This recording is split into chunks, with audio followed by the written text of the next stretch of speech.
Chelsea Barabas is a PhD candidate in Media, Arts, and Sciences at MIT, where she examines the spread of algorithmic decision-making tools in the US criminal legal system.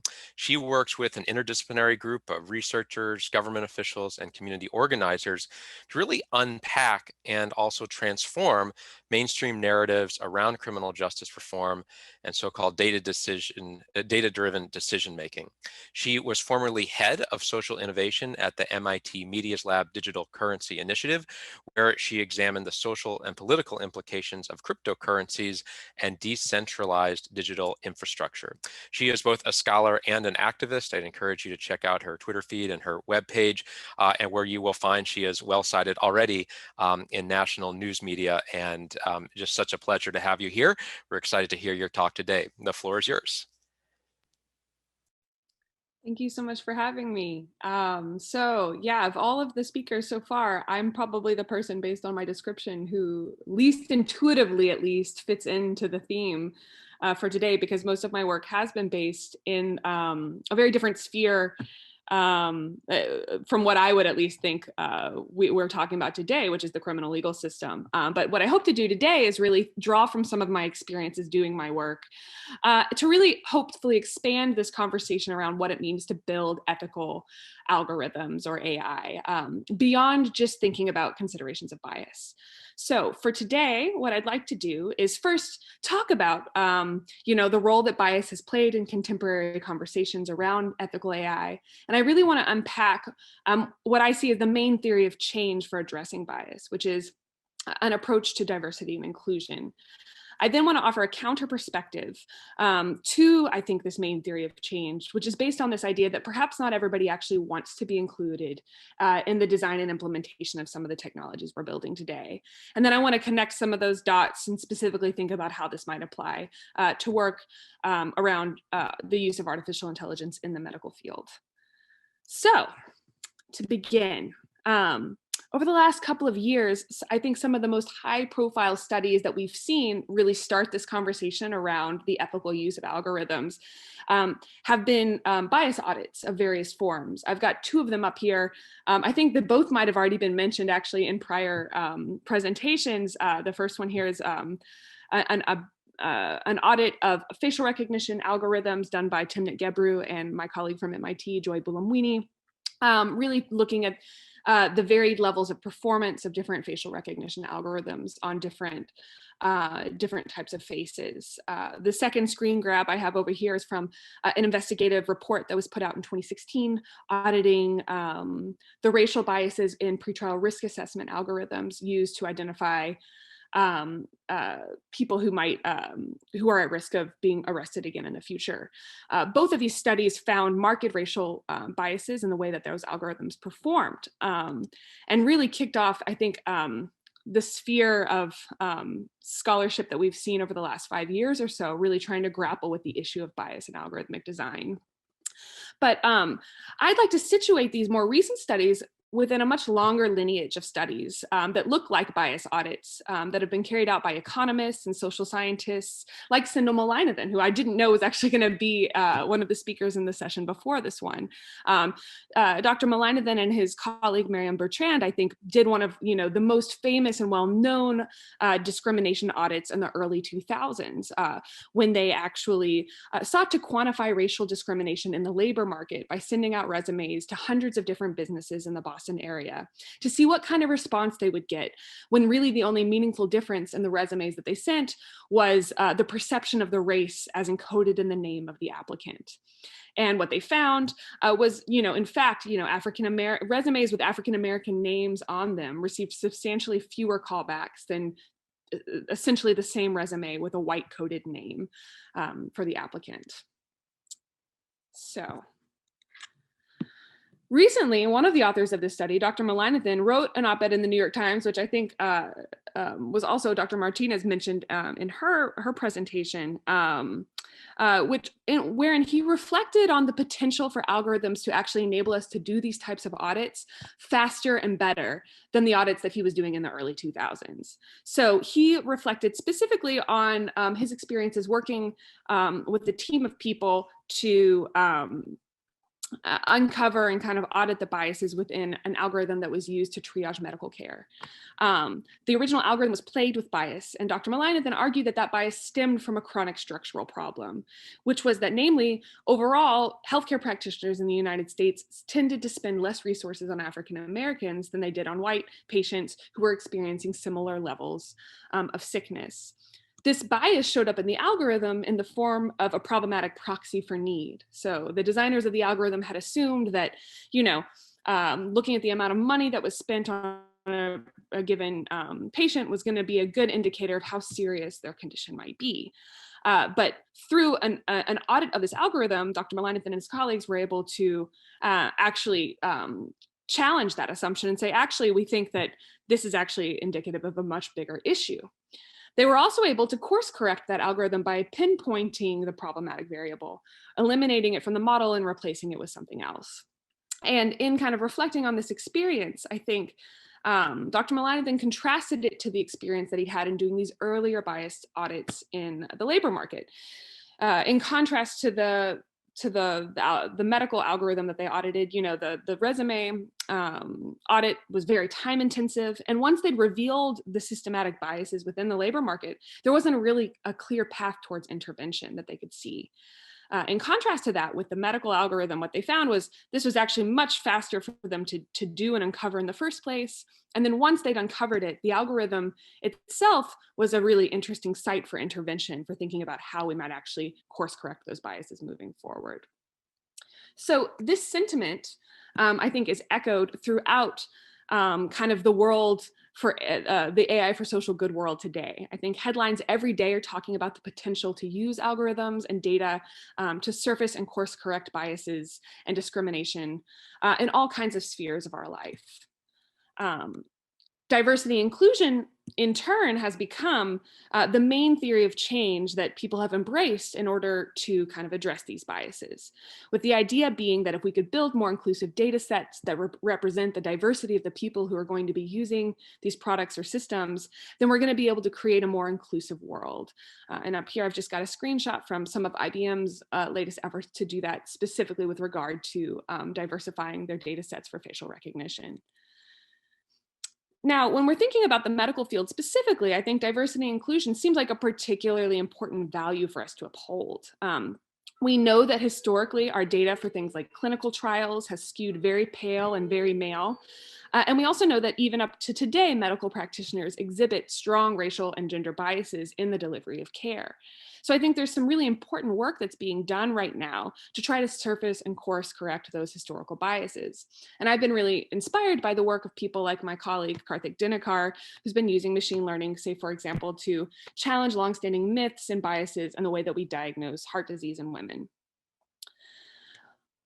All of that work is great, but what I want to argue today is that actually that's not where the conversation stops, and that it's really, as we're seeing these efforts to debias algorithms, we're also starting to see people push back on this idea of inclusion as the primary value that we need to uphold when making ethical AI.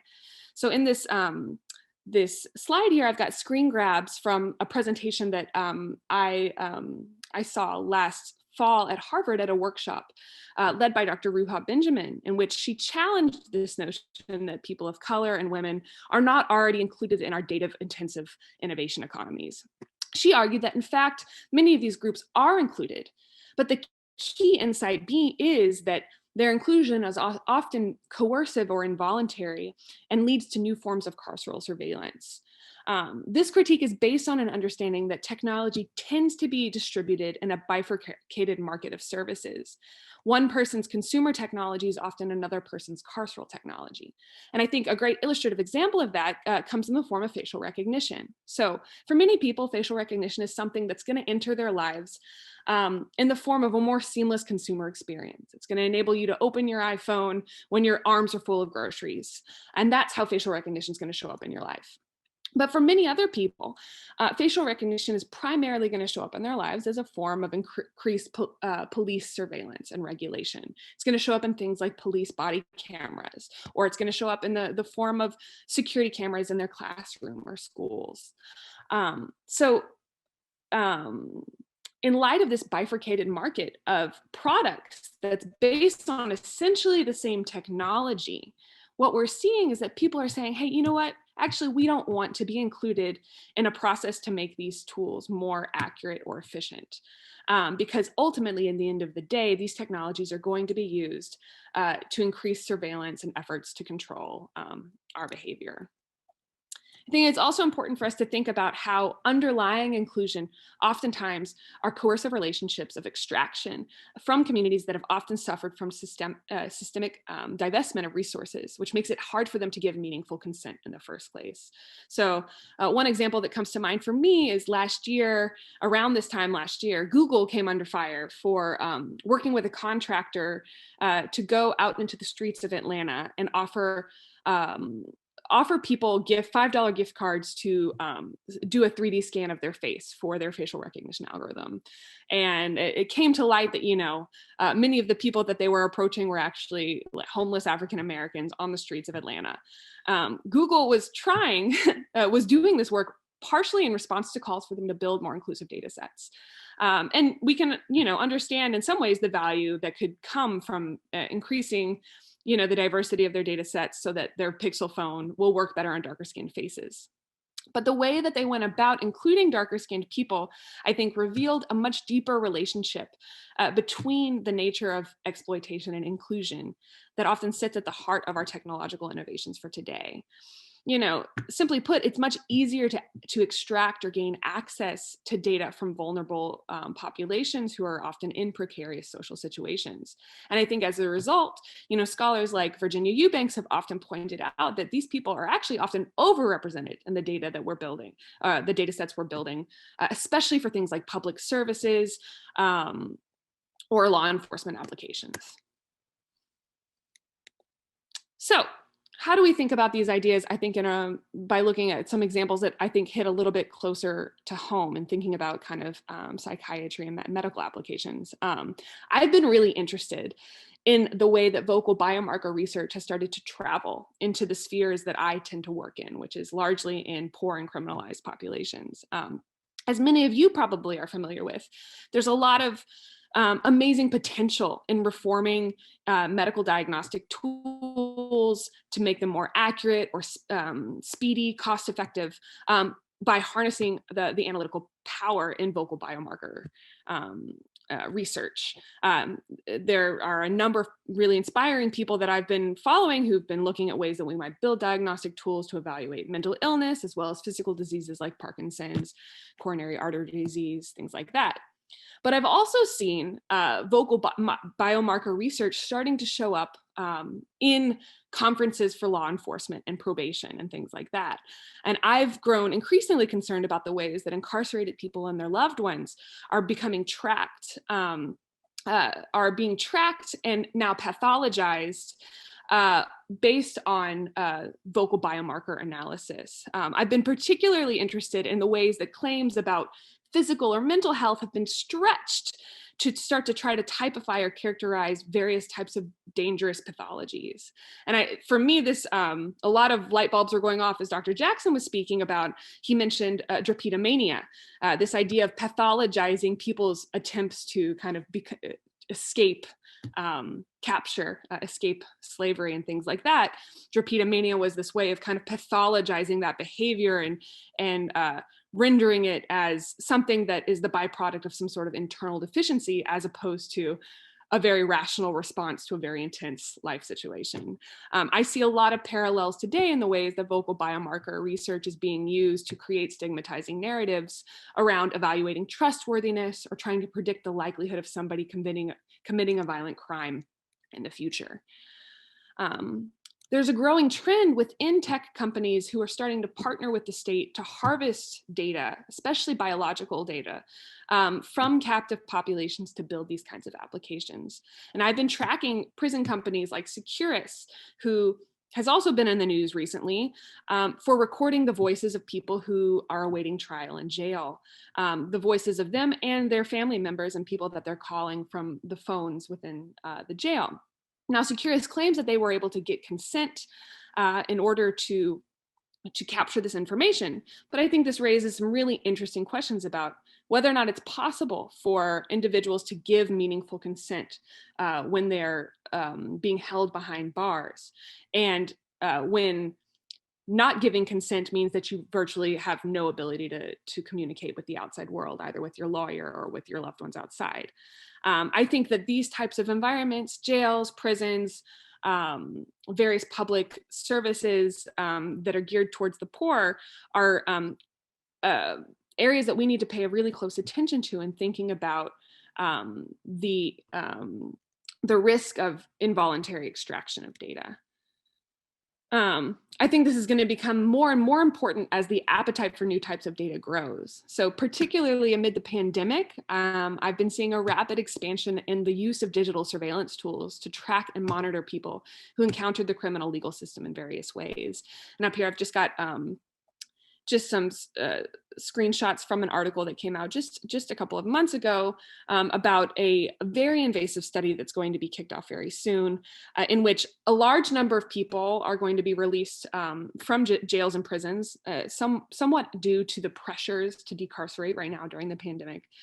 And then they'll be required to either wear physical tracking devices or carry a mobile phone from which all of the data, the GPS information, facial information, voice capture, photographs, all of it is subject to being collected by a third party for analysis. And this data is a primary concern for the communities that I work is that this data is going to be used to fuel pathologizing narratives that frame people's behaviors as potentially risky or dangerous. So I bring up these examples really because I want to challenge this notion that, you know, the AI algorithms that are going to make the world a better place today are essentially algorithms that are going to help us debias our lives in various ways. And I've got screenshots here from this great satirical project that was done by Rashida Richardson, an American artist, last year called Ally AI, which challenges this notion that like algorithms are really essentially at their core here to help us debias our lives in various ways. I think this project really challenges this notion and pushes us to think about the ways that marginalized people are adversely affected by algorithms beyond just, having remnants of bias within them.